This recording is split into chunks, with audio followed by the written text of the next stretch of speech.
Y'all know what's going on. It's time for another episode of Doing Time with Joe. I'm your host, Joe Baker, and welcome to the show, y'all. Let me give you a quick recap of what Jersey's got going on. Jersey gets confronted by his pops about being a rat. They're working for the institution and on the streets, right? You know what I'm saying? Trying to take down the whole organization. His dad is spooked by that.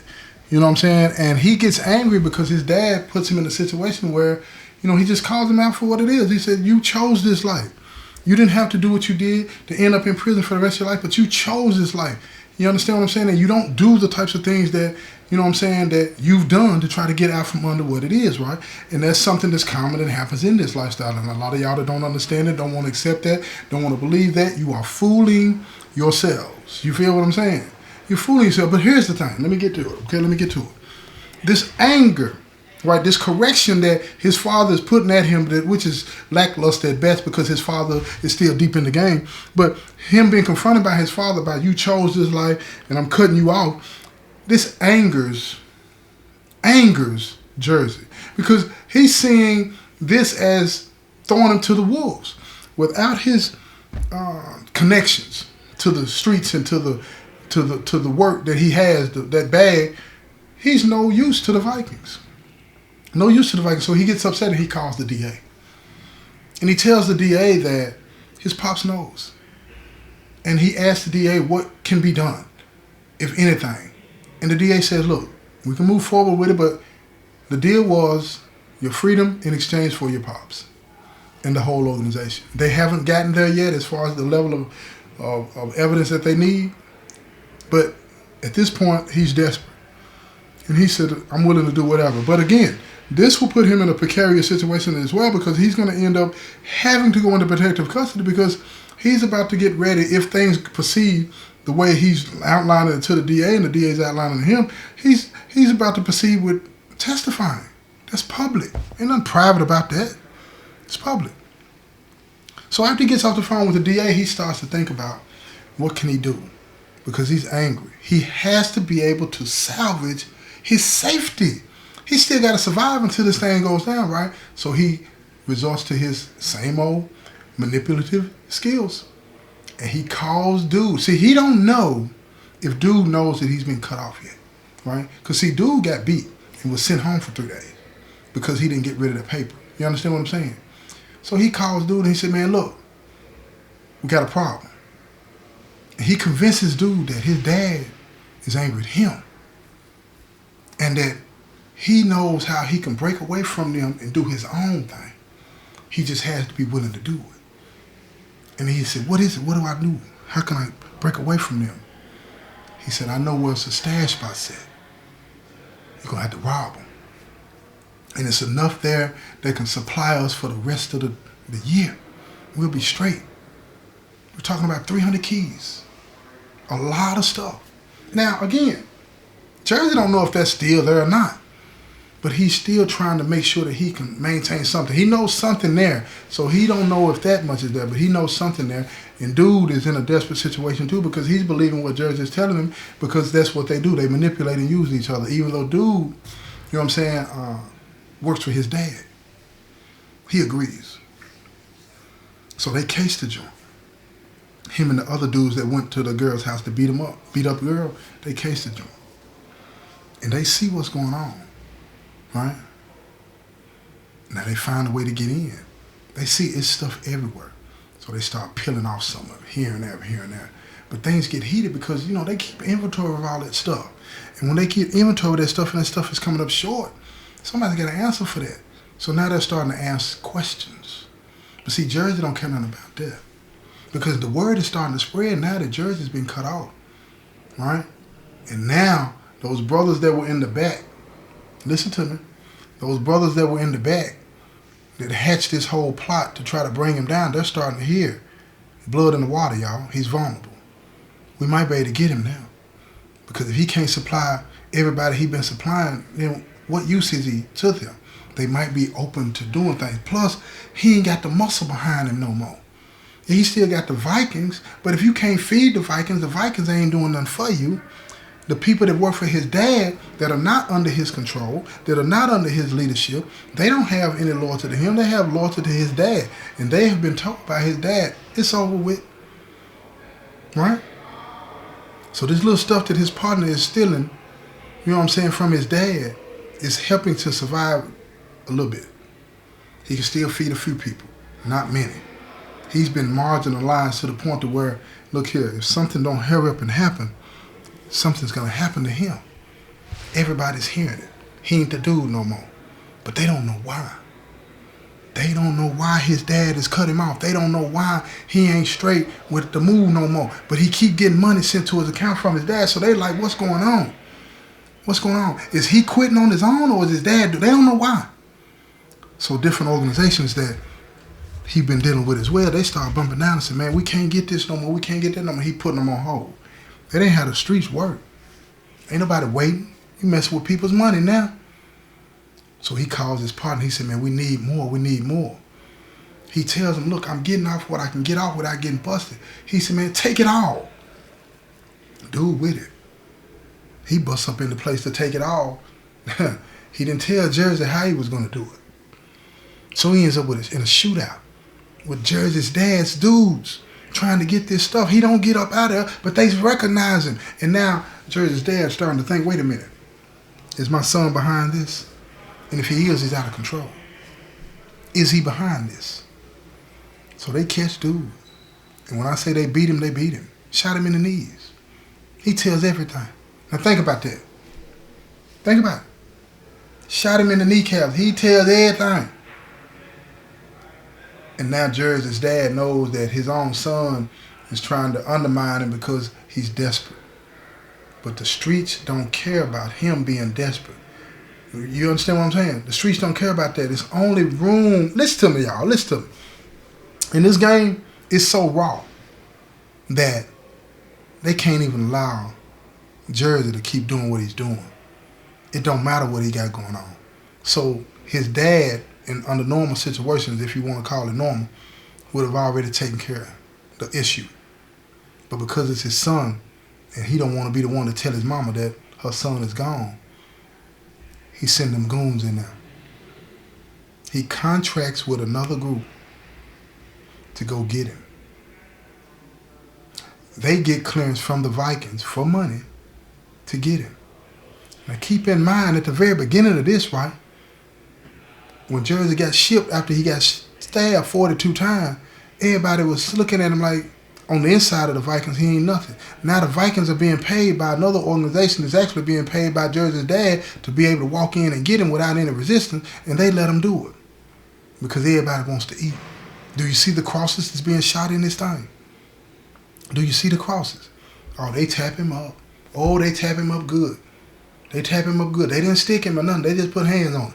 And I'm talking about they tapped him up good. And they tell him, your daddy, your own daddy said you need to sit down. And maybe, just by beating him real good, he would understand that there's consequences to this. But no. He ain't hearing none of that either. He ain't hearing none of that. So he gets angrier about the situation. And he calls the DA. And he says to the DA, let's do this. So the next day, beaten and bloodied, the marshals come to the prison. Transport. Time for him to go. They move him to a federal holding facility. He's official now.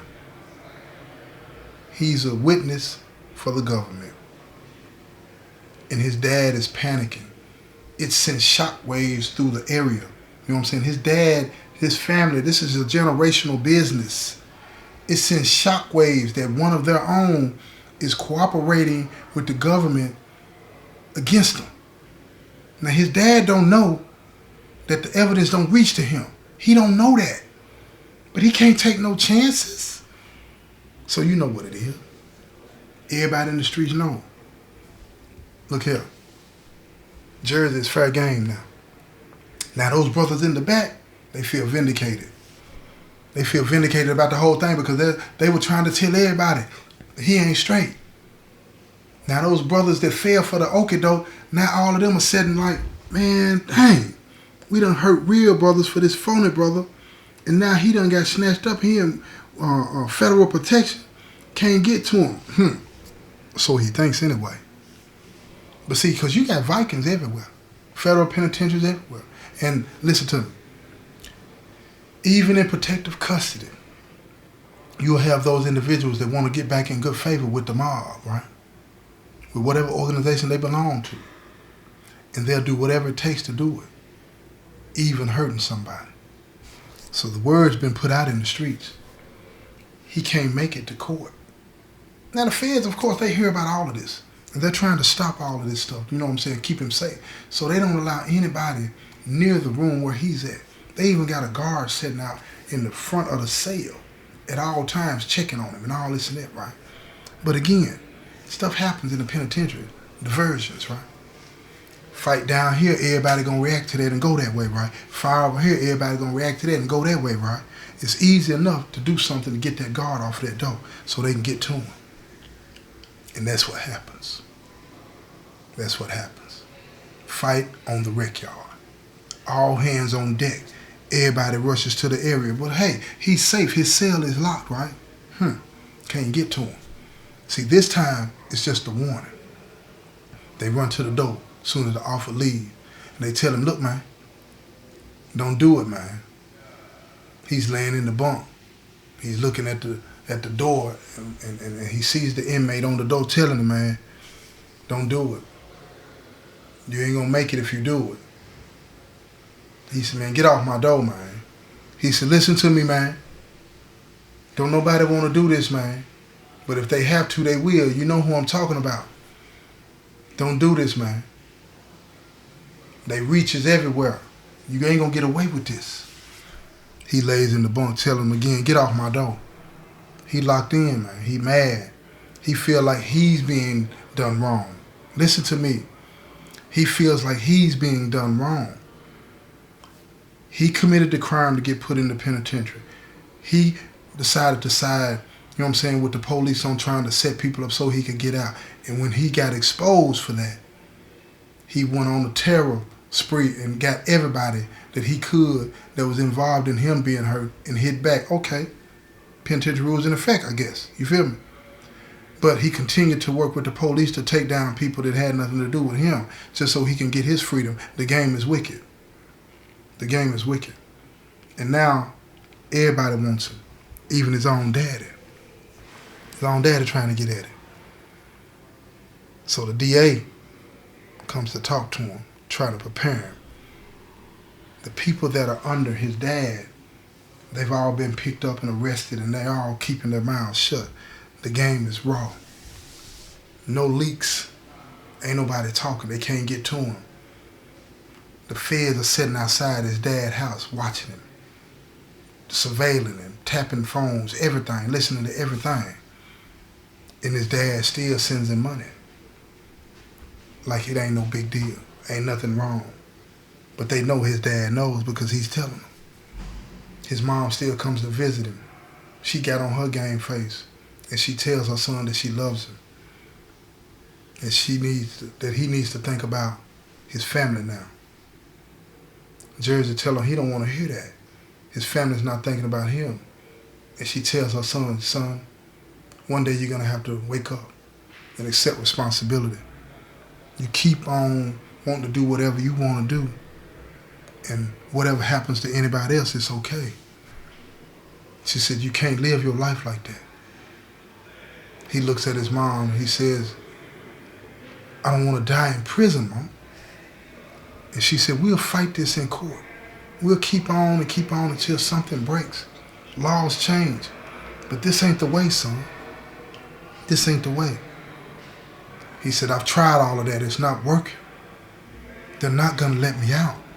And she said, and if you get out this way, then what kind of life are you going to have? You're not going to be able to see me anymore. And he said, what do you mean by that? She said, I know how this goes. You end up in protective custody. You'll never see us again. He said, I don't have to accept the protective custody. She said, so you think you can do all of this stuff to people and come back around and nothing's going to happen to you? She said, what are you thinking? He's not thinking, y'all. He's not thinking. He just wants to be free. He's not thinking about the consequences. And see, that's why I want people to understand what it is that I'm doing here with these shows. People think this lifestyle is cool. It's not. People think you can get in this lifestyle and then do things that you see on TV and nothing is going to happen to you. That's not true. It's wrong, but you're playing with people's livelihoods and they don't want to hear that. Yeah, they're wrong. Yeah, they're doing things they ain't got no business, but that's how they eat. And if you don't want to play by the same rules that they're playing by, or you're not able to or capable, you need to leave that alone. And matter of fact, you don't need to bother with that lifestyle. Go to school, get a job, do something different. But if you keep living in these dreams of being a criminal, you're going to get stuck in a situation like Jersey, where you're going to have one group of individuals trying to take advantage of your situation to satisfy their agenda, but it's putting you in danger. But that's going to be your only way out. Danger is everywhere in this game. Even when you do the right thing. Even when you do the right thing. So now here comes the day he has to go in front of the grand jury. He goes in front of the grand jury and he testifies to a lot of things that the people under his dad were doing. He says he had first-hand knowledge of it. Some cases that were true, most it wasn't. But because he was his father's son, they ran with it. They listened to it. The whole time his father is sitting at home, aging real fast, staying up late at night thinking about what to do. Under normal criminal circumstances, the problem would have already been solved, y'all. But because it's his son, he's hesitant. He's had him beat up. He's had him warned. What's next?